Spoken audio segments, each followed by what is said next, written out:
The U.S.-China chip war is set to intensify as Washington continues to persuade its allies and partners to restrict related exports to China in a bid to stifle its semiconductor sector.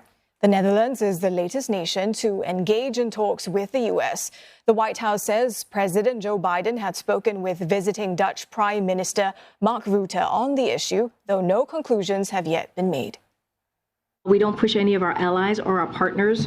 We consult with them closely, and they make their own decisions. And this is how we move forward with our relationship, again, with our allies and partners. We all recognize the importance of this issue to national security, and the president did discuss it, along with a host of other important regional and global issues. The Netherlands is home to ASML, holding a key supplier of chip-making equipment. Its biggest clients include China, whom it has $2.2 billion sales deal with. Restrictions on China could jeopardize the deal. The Dutch trade minister made clear earlier that the nation would not accept U.S. chip rules wholesale. Prime Minister Rutte, though, holds a more welcoming stance. He warned against the West losing its leading position in chip-making and noted that measures should be taken to prevent the technology from being used for military purposes by some countries. All right, for more, we speak now with Robert Daly. He's the director of Kissinger Institute on China and the U.S., a Wilson Center. Robert, thank you so much for joining us. But first off, the details are quite opaque for now, but Dutch leader saying that he sees gradual progress in talks on U.S. chip export restrictions. So what's your read on where the Netherlands stand on this semiconductor dispute? And do you think the Dutch prime minister's visit could help make or break the U.S. ban? What's your take? As you say, this is going to be a process of consultation. The United States is speaking with its European as well as with its Asian allies. Since America on October 7th of last year imposed really sweeping export controls to hobble China's semiconductor industry, the pattern has been that Asian and European allies gradually come around to cooperation with the United States. It's not certain in every case. They have not, as the Dutch defense minister said, summarily, meaning immediately, done what the United States said, because they stand to lose an awful lot of sales. But they also share a lot of the United States security concerns about China. And so in the case of Japan, in the case of the Netherlands, it's been a consultative, gradual process of increasing agreement. So today is just simply the latest stage in that process. Until we reach the way the U.S. wants to see things, how much more difficult do you think the supply chain resilience picture is going to look? I think that we'll continue to see more export controls from the United States and more pressure on the United States allies in South Korea and Japan and Europe to go along with them. If we look at the October 7th export controls again, they're fairly absolute in their strategic logic. The United States is saying that we are not going to sell China high technology components or designs or software that can go into weapons that are going to target the United States. And in connection with that, we have also said that China is becoming a world leader in development of leading node semiconductors is also not in the interest of the United States and its allies. That's very broad. We've shown China our hand now in containing this industry.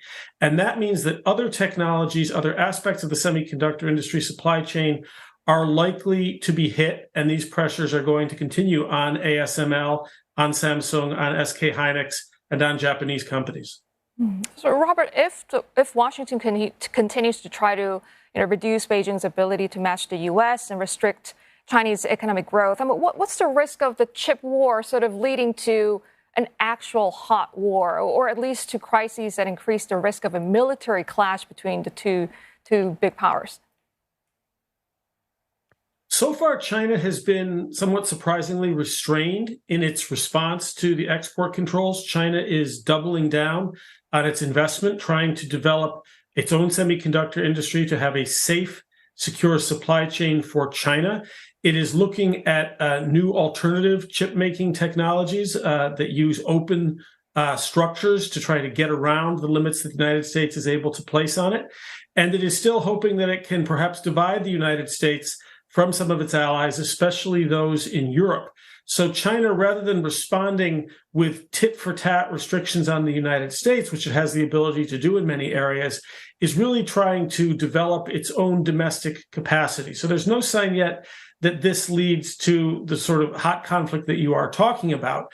But the semiconductor war, if we want to call it that, has to be seen as a subset of what is already a new type of Cold War between the United States and its allies and China and its allies or quasi-allies like Russia, like Iran.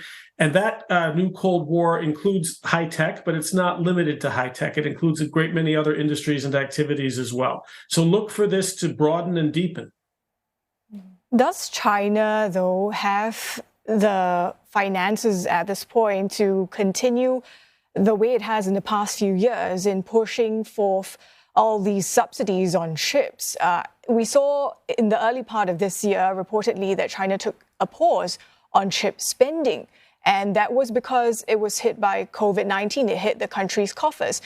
Now things are reopening, but there is a sense that Beijing's finances are still constrained. Where do you see spending on chips going from here?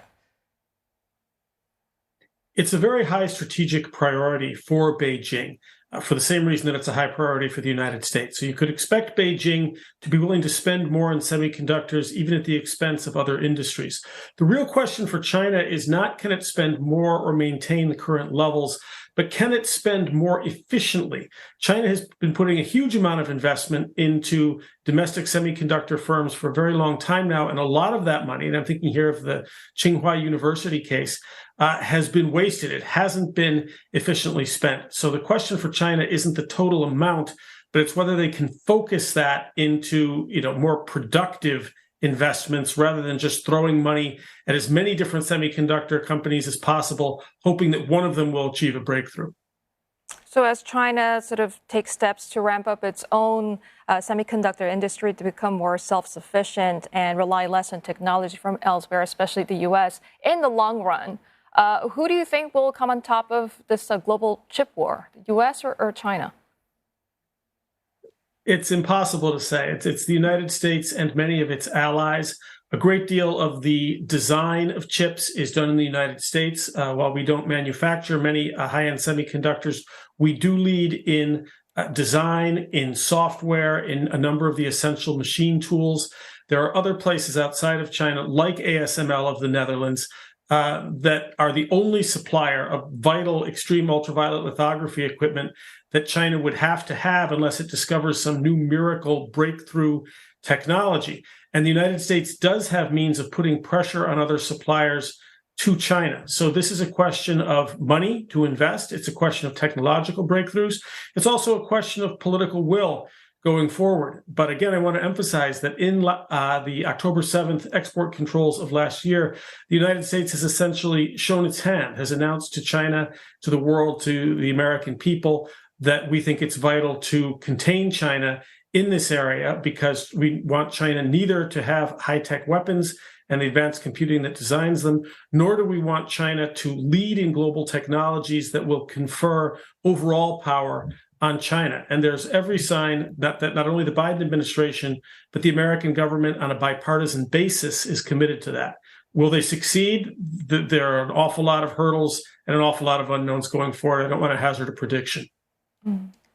Fair enough, Robert. And this chip issue will continue to be a key battleground between the U.S. and China in the meantime. Thank you so much for sharing your analysis with us. Really good to chat with you. Robert Daly is director at the Kissinger Institute on China and the U.S. at the Wilson Center.